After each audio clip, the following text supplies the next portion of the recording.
Amazing, amazing. So humbled to be champion, to be representing Bama as champion. My fifth time fighting here. And I'm just grateful to Bama USA and Brett and all the guys for giving me a chance to represent them as champion. And I'm going to do it wholeheartedly. I'm going to do it as a professional. And we'll see what's next. Hopefully I can be defending this thing. We'll see, but I'm extremely grateful and very, very happy to be Bama USA champion.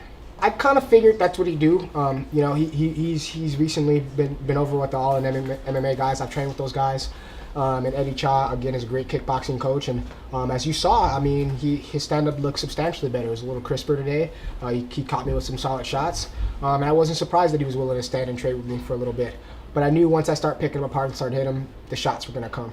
I defended, I'd say, half of them. There's a couple times where we got some deep shots and he took me down. He's a little bigger and stronger than me. But I knew I could get back up to my feet. I knew I could handle myself on the ground. And that's what I did. And I knew, if he'd take me down, I'd work to get back up. And once I got back up, it would wear him out, defending some and getting back up. And I was just going to go after him every time I was on my feet. If he'd take me down and I get back up, I was going to go after him. That was the game plan. My coach was yelling at me the entire time, and I knew what the game plan was, and I followed it to a T. Now I got that strap. I felt like I had control the entire night. I thought he won at least one round, maybe two. So I was a little surprised he gave me the 50-45, but I think that's just a testament to me doing more damage, even in his most successful rounds, when he basically took me down and held me down for a little bit. But when I got back to my feet, it was me landing strikes and attacking and him backing up. And so I feel like I dominated the fight. There's never a question in my mind that at the end of the scorecards that I was going to win. That's just me fighting multiple times all the time and getting used to being calm in there. My coaches, they put together a great strength and conditioning program for me, which I believed in, and I followed for a straight 10 weeks. And by week 5, I felt like I could go 5 rounds at that point. If we had to, I feel like I could have won a 6th round. It would have been tough, but I feel like I could have did it. And I knew that the game plan was just going to be, pressure, body shots, and wear him down and get him tired. And I knew going into the championship rounds that I would have the advantage and that he would be tired. And that's what it was. And it worked perfectly. And I have my coaches and my training partners to thank for that, for pushing me every day in the gym and, winning those 50-50 battles that we always talk about. And, and we got it done. Man, excitement. I've been anxious. I've been excited since the time this thing was put together. It was funny. I was at Disneyland when I got the tag on Facebook and I saw the poster with me and Eric Winston fighting for the Bama title, and goosebumps ran through my body, and I was so excited. I was anxious. I was ready to fight then. So walking out, I was ready. I was super pumped, and seeing Melanie going out there, coming back, and she hasn't fought in a while. I met Melanie at the beginning of my career when I first started training for the amateurs, when I was training with her brother. And she's one of the sweetest persons in the world, and I love her to death. And to watch her go out there and overcome what she did, and go out there and put on a bad performance, again, performance of the night, I was super excited. I had to calm down because I didn't want to jump up and down in the back there and wear myself out. But I was just excited to keep it going and just represent for my gyms. It means the world to me. When I first started fighting for Bama, it was one of the most well-run shows and complete shows that I've fought for. I've been to UFC events. It's not quite as big, but it has that atmosphere. The fans who come out are very educated and very passionate. When I came out, guys were booing me. I was excited. You know what I mean? I got the boos, I got the cheers. I was excited to go out there and shut those guys up and represent for my family and friends that came out. We had a packed house. We had over 100 people representing Systems Training Center and Team Victory Muay Thai out here representing me, and I was just excited to do it. And again, it's a respect thing. Keeping my loyalty. Whenever Bama calls me to fight, I fight anybody they want me to. When no one wanted to fight Jared, I stepped up and fought Jared in the main event, and did as best I could and put on a show. And the loyalty and the respect both ways. It's given me it's given me a chance to be able to fight for this belt, and I'm extremely appreciative of you guys. And anything going on to the future, whether I go to the UFC from here, whether I defend, anything Bama USA asks me to do, whether it's come out and make a public appearance. I don't care how big I get. I don't care if I become world champion and Hall of Famer. If Bama USA asks me to come out to one of their shows or come out to a car show, whether it's an expo event, I'll drop everything that I have to do, and I will be there. And I'm a man of my word. I think if you look at from fight 1 in the amateurs to now, in that short period of time, this is my 25th fight in 4 years of me training. April 1st will mark the first time that I ever stepped into an MMA gym and started training. If you look at my first fight until now, it's pretty incredible. I don't think I even thought that I'd be this good at this point. But that's a testament to just my hard work. Even as a kid, my grandmother raised me, God rest her soul. She instilled that work ethic in me, and training 6 days a week, 5 hours a day, coaching people as well for another 2 or 3 hours. That helps.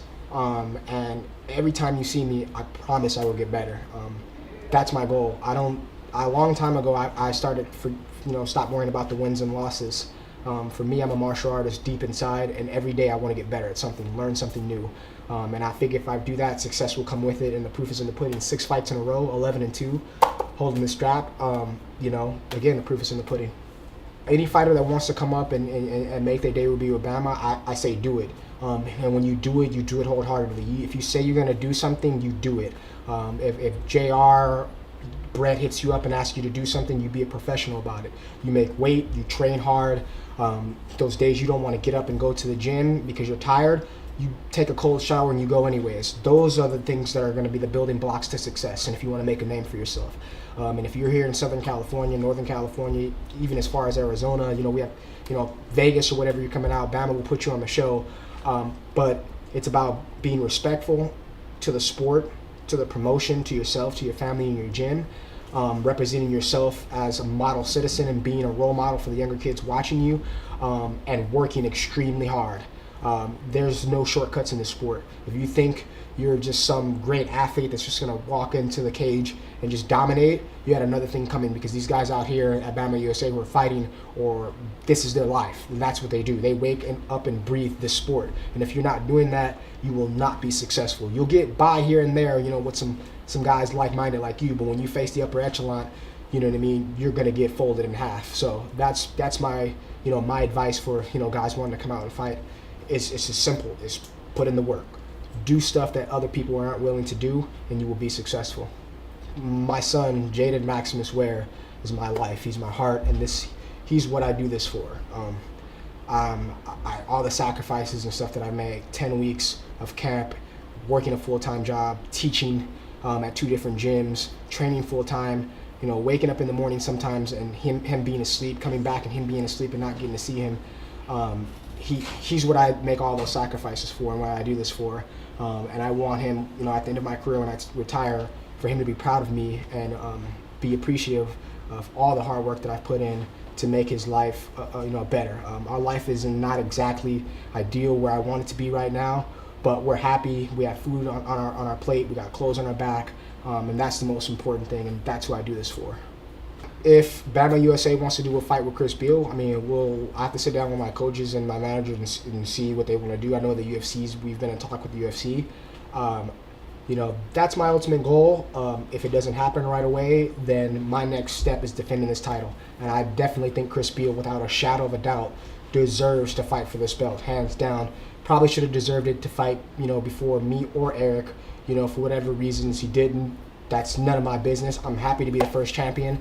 In his interviews, I have a lot of respect for him. A lot of respect for his story and coming back from adversities that he's had to come back from. But in his interviews, he says that he's the champ, and I respectfully disagree with that. And I think the only way to figure that out is we scrap for it. I'm not gonna lie. I watched the fight and I was like, okay, yeah, he won. In the back of my mind, it's hard not to think about it, but I had to go out there and keep my mind focused on a tough Eric Winston. And watching his fight, I was excited. I was happy for him. I'm happy to see his success. I would never hate on him or for anything, and I knew if I would win, he would be next, and I had no problem with that. And in my opinion, if you're a Southern California MMA fan, if you're an MMA fan anywhere on the west side of this country, that is a super fight for you. You know what I mean? And I think if that fight happens, this place will be packed alone from that. I watched his fight. I was excited to see him get a finish. I didn't like the criticism that he was getting of him not being a finisher, because he works hard and he's fought some tough guys that he couldn't finish, and he got a finish tonight, and that's what he wanted to do. And I'm happy for him.